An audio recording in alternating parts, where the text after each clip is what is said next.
to the shop. So, excuse the lighting over here, but I'm in the other side of the shop that's basically just used for storage at the moment. So the lighting over here isn't that great, but it's the largest spot possible I have to show this and be able to take it apart relatively easily. And what we have here is an older Delta Milwaukee 14-inch bandsaw. Now this is a combo unit, so this is wood and metal, which is why I bought it. So it has a regular direct drive. Let me just pan you down a little bit. Direct drive from the motor up to this pulley here for wood. And then if you flip this little toggle switch,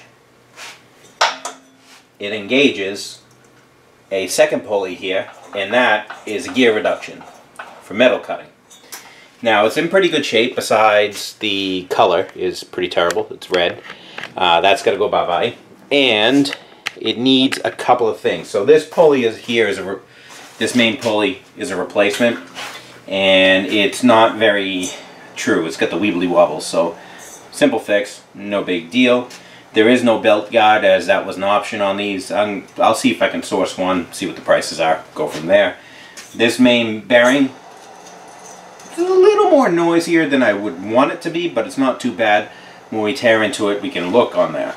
My biggest problem, though, is, I'll bring you in close, is there's something going on with this blade guide, and I'm not quite sure. We'll have to take it apart and look.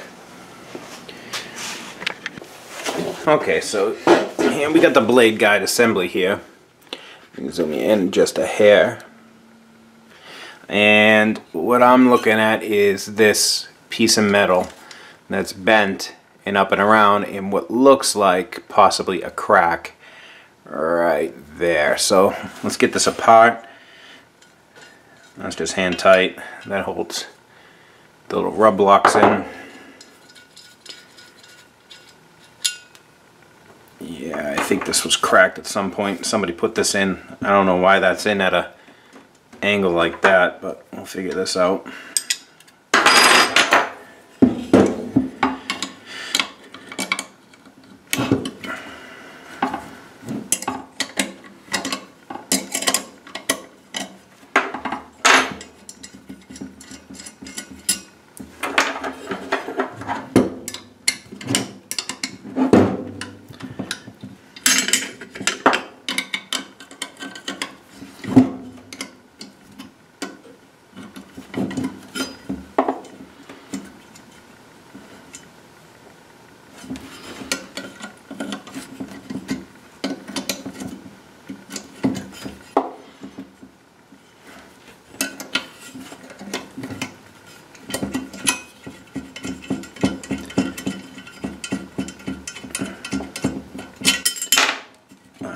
That's off. This, it's not coming off. Let me get something to grab that.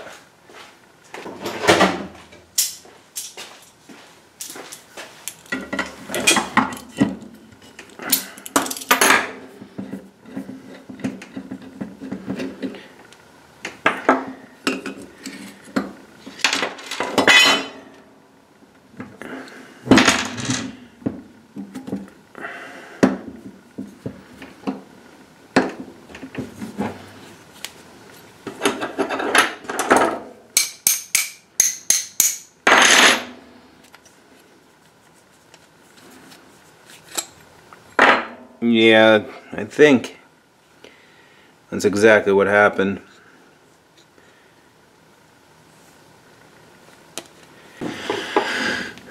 Alright, so figured it out. So what looked like a crack is actually all weld material. So this had definitely cracked off at some point in time. You can see right here. And somebody welded this all back together again. So all this is weld. And you can see, if I can get the camera to pick it up in this direction, you can see right there is the crack, and let me zoom out a little bit, and you can see, you might be able to see right there is the crack line originally, and somebody had ground that off. So this holder is its own little piece that can be removed. We can probably go in the mill and just kiss this to make it flat if we wanted to. Or we can source a new part, or we can buy the upgrade kit, which, like I said, is 240 bucks. It's like, you know, do I really want to spend that? Not really. This bearing, you know, it moves, but there are replacements for that, no big deal. So all this stuff is going to get taken apart and cleaned, so I might as well finish taking it apart. Okay, so everything else on the saw is pretty self-explanatory how to disassemble. What I'm going to do now is take this gearbox off. The reason why I want to do that is because obviously we're going to be painting this whole thing because I don't like red.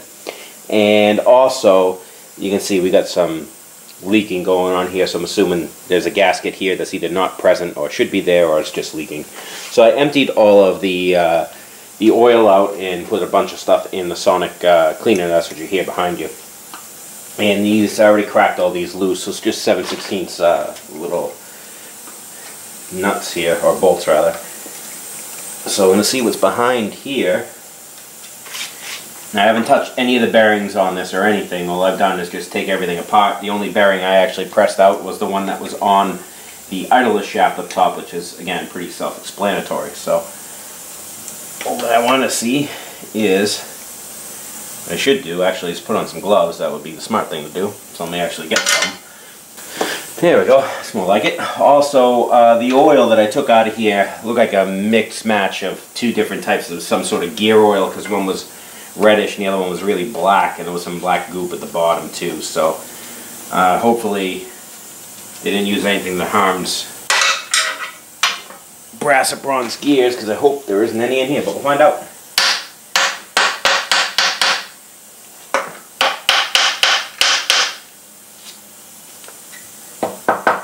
There's two pins that look like it locates up onto up here.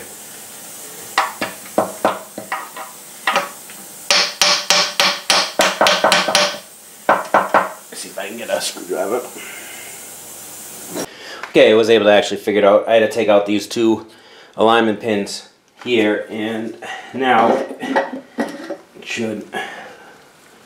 There's the gearbox and transmission. Everything in there looks really good. The oil in here, there's some shmoo in the bottom, but there's the gear oil. So let's see what's inside this. Get it to the bench. Okay, so we got pretty much the heart of what makes this a combination saw, and that is the gearbox here. And we have this lever that engages and disengages this drive. So this position here, it's idle. This will just spin and not engage the main drive. And there's the shift fork. Now this sprocket is engaged with the main drive. So gearing wise, this thing looks pretty pristine. There was at one point in time a gasket on here which is not there anymore. So that is why we were leaking. And these are the two little alignment pins here. So now we want to, or I want to paint this, so we got to just disassemble this here. So we get a bunch of screws in the back. Pretty self-explanatory. Screws come off.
There is a bearing in there. There's actually 2 bearings in there.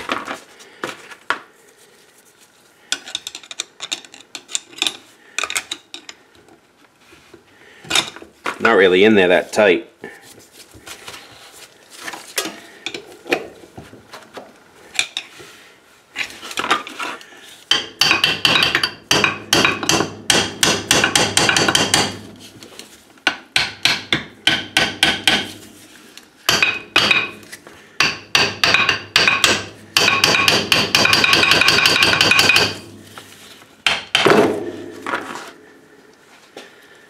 That one feels a little crunchy. This one is really... That has been hammered on before. Not by me.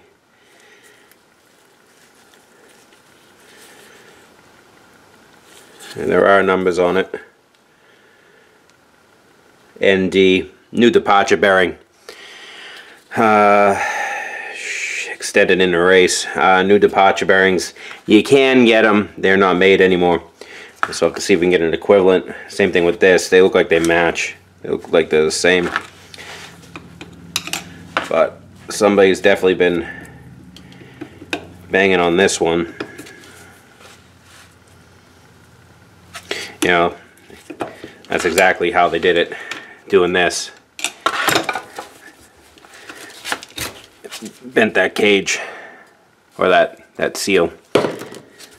So this one here, that one feels a little crunchy. Not too bad though. Let me get a puller and we can just pull that one off.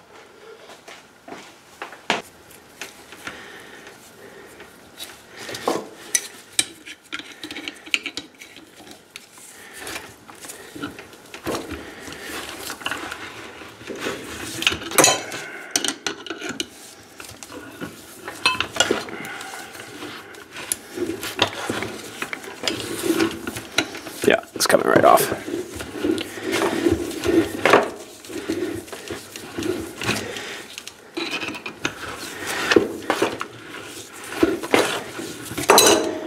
There it is.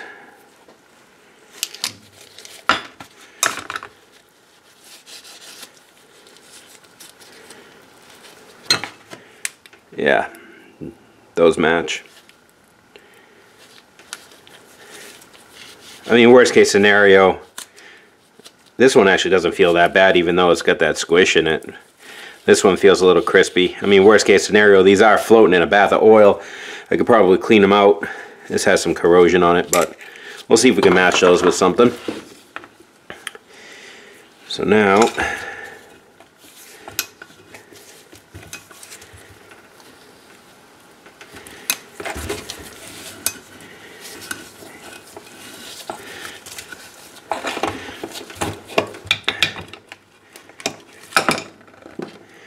that shift fork is on a little spiral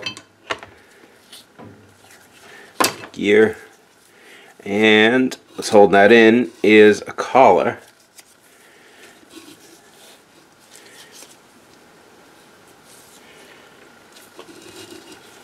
Now, is that a pin or is that a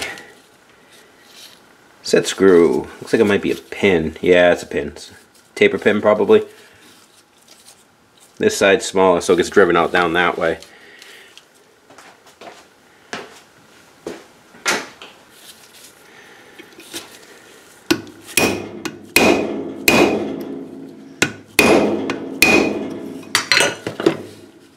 And like all taper pins in my life, she no move. So, worst case scenario, we will leave that in place. This here,